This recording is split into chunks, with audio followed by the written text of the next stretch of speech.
Everyone, welcome to nursing chronicles YouTube channel. आज की इस वीडियो में हम अपकमिंग नर्सिंग ऑफिसर्स एग्जाम के लिए रैपिड रिवीजन अकॉर्डिंग की पॉइंट्स को देखेंगे। आज की सीरीज का सबसे फर्स्ट की पॉइंट है हमारा a small depression within the neurosensory retina where visual acuity is the highest. एक स्मॉल डिप्रेशन है न्यूरोसेंसरी रेटाइना के अंदर जहाँ पर कि विजुअल एक्यूटी जो होता है हमारा हाईएस्ट होता है। वो कौन सा पॉइंट है? वो होता है हमारा फोविया सेंट्रलिस। फोविया सेंट्रलिस जो होता है वहाँ पर विजुअल एक्यूटी सबसे हाईएस्ट होती है। नेक्स्ट है clouding of the normally clear lens of the eye. हमारी आइज़ का जो लेंस होता है वो नॉर्मली क्लियर होता है, लेकिन अगर किसी रीज़न से वहाँ पर क्लाउडिंग हो जाती है तो वो कंडीशन हमारी कैटरेक्ट कहलाती है। नेक्स्ट है नियर साइटेड और near sightedness, also known as near sighted और नियर साइटेडनेस जो होता है उसी दूसरे किस नाम से जानते हैं, तो वो होता है हमारा मायोपिया। नेक्स्ट पॉइंट है हमारा colour blindness is due to defect in. Colour blindness जो होता है वो किसके अंदर डिफेक्ट की वजह से होता है? हमारा कॉन्स जो होता है उसके अंदर किसी तरह का डिफेक्ट है आई के अंदर, तो उसकी वजह से हमें कलर ब्लाइंडनेस के केसेस देखने को मिलते हैं। Next is suicidal bag of the cell. Cell के अंदर सुसाइडल बैग हम किसे कहते हैं? लाइसोसोम जो होता है उसे हम सुसाइडल बैग कहते हैं। Next is the 3 bones of the middle ear are collectively called. Middle ear के अंदर 3 बोन होती है जिन्हें कलेक्टिवली हम ऑसिकल्स कहते हैं। अब हम देखेंगे कि यह तीनों बॉन कौन कौन सी होती है। सबसे फर्स्ट है मेलियस, इंकस और स्टेपिस। इनको कलेक्टिवली हम जो होता है वो ऑसिकल्स कहते हैं। नेक्स्ट है क्रेनियल नर्व। हमारी बॉडी के अंदर 12 पेयर क्रेनियल नर्व पाई जाती है। नेक्स्ट है visual centre situated in. Visual centre जो होता है वो सिचुएटेड होता है ऑक्सीपिटल लॉब के अंदर। नेक्स्ट पॉइंट है हमारा astigmatism. Astigmatism is an imperfection in the curvature of your eyes, cornea और लेंस। हमारी कॉर्निया या लेंस का जो कर्वेचर है उसके अंदर किसी तरह का इम्परफेक्शन हो जाता है, तो उसकी वजह से एस्टिग्मेटिज्म कंडीशन डेवलप होता है। नेक्स्ट है हमारा hypermetropia is also refer to as hyperopia और लॉन्ग साइटेडनेस और फार साइटेडनेस। यहाँ पर हमें यह बताया गया कि हाइपरमेट्रोपिया जो कंडीशन होती है उसके दूसरे नाम भी होते हैं, जैसे कि हाइपरोपिया, लॉन्ग साइटेडनेस या फिर फार साइटेडनेस। नेक्स्ट है हमारा स्पाइनल नर्व। हमारी बॉडी के अंदर 31 पेयर्स जो होते हैं वो स्पाइनल नर्व के पाए जाते हैं। अब वो 31 पेयर किस किस तरह से होते हैं वो देखेंगे हम। सबसे फर्स्ट सर्वाइकल नर्व्स होती है 8 पेयर। उसके बाद आती है थोरेसिक नर्व। थोरेसिक नर्व जो होती है वो 12 पेयर होती है। उसके बाद है लंबर नर्व, वो होती है 5 पेयर। सेक्रल नर्व वो भी 5 पेयर होती है। और लास्ट में है कॉक्सिजियल नर्व 1 पेयर। तो इसी तरह से आप टोटल यहाँ पर देखेंगे तो 31 पेयर जो होता है वो स्पाइनल नर्व का होता है। नेक्स्ट पॉइंट है हमारा injury to the occipital lobe में lead to vision impairment such as blindness, blind spot, visual distortion और विजुअल इनअटेंशन। अगर किसी तरह से हमारे ऑक्सीपिटल लॉब के अंदर इंजरी हो जाती है तो उसकी वजह से हमारा विजन इम्पेयरमेंट हो सकता है, जैसे कि ब्लाइंडनेस, ब्लाइंड स्पॉट या फिर विजुअल डिस्टॉर्शन या विजुअल इनअटेंशन। नेक्स्ट है myopia. Myopia is corrected by the use of concave lens. Myopia जब भी होता है तो वहाँ उसे करेक्ट करने के लिए यूज में लिया जाता है कॉनकेव लेंस। नेक्स्ट है द मिडल ईयर और middle ear cavity also known as tympanic cavity और टिम्पेनम। मिडल ईयर जो होता है उसे हम टिम्पेनिक कैविटी या फिर टिम्पेनम भी कहते हैं।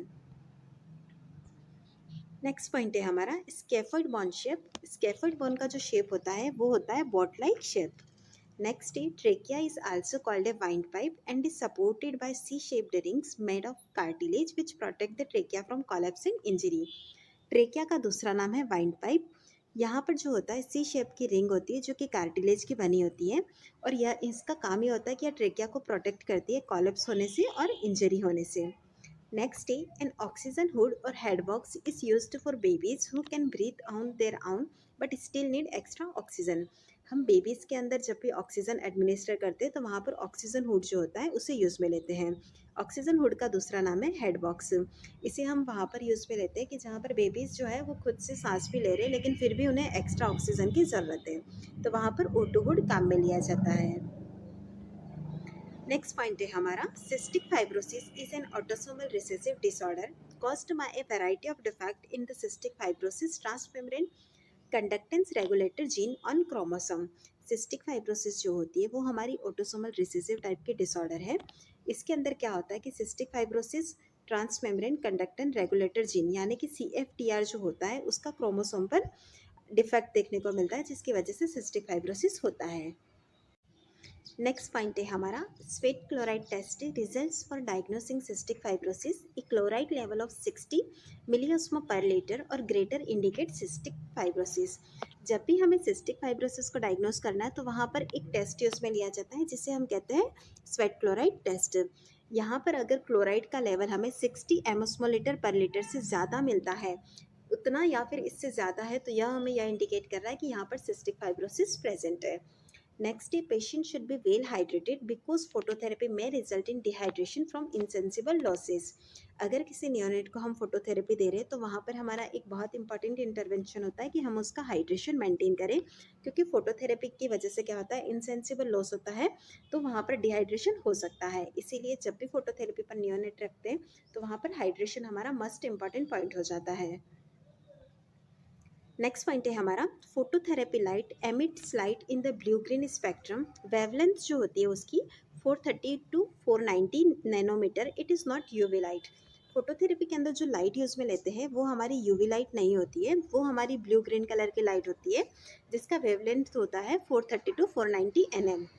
नेक्स्ट है informed consent is a work of the physician. Informed consent लेना फिजिशियन का काम है। नेक्स्ट है हमारा immediate post operative stage. Operation के बाद 3 तरह की अपन को स्टेजेस देखने को मिलती है। सबसे फर्स्ट है इमीडिएट, सेकंड आती है इंटरमीडिएट, थर्ड आती है extended. Immediate post operative stage जो होती है वो 1 to 4 आवर आफ्टर सर्जरी को कंसिडर करते हैं। इंटरमीडिएट जो पोस्ट ऑपरेटिव स्टेज होती है वो हमारी 4 to 24 आवर को कंसिडर किया जाता है, और एक्सटेंडेड पोस्ट ऑपरेटिव स्टेज जो होती है वो 1 to 4 डेज को कंसिडर करते हैं। नेक्स्ट पॉइंट है हमारा 3 layers of tissue makeup of skin. Skin जो होती है वो हमारी 3 तरह के टिश्यूज से मिलकर बनी होती है। सबसे फर्स्ट है एपिडर्मिस, सेकंड होता है डर्मिस, थर्ड है हाइपोडर्मिस।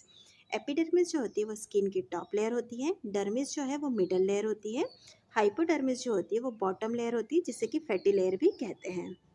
नेक्स्ट है melanocyte, specialised skin cell that produces the protective skin darkening pigment melanin.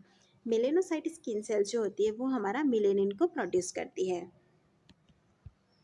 Next है हमारा skin is the external largest organ of the human body. Human body का skin जो होता है वो एक्सटर्नल लार्जेस्ट ऑर्गन कहलाता है। नेक्स्ट है Merkel cells are located in the basal epidermal layer of the skin. Skin के अंदर मर्केल सेल देखने को मिलती है, यह जो होती है हमारी एपिडर्मिस की बेसल लेयर के अंदर प्रेजेंट होती है।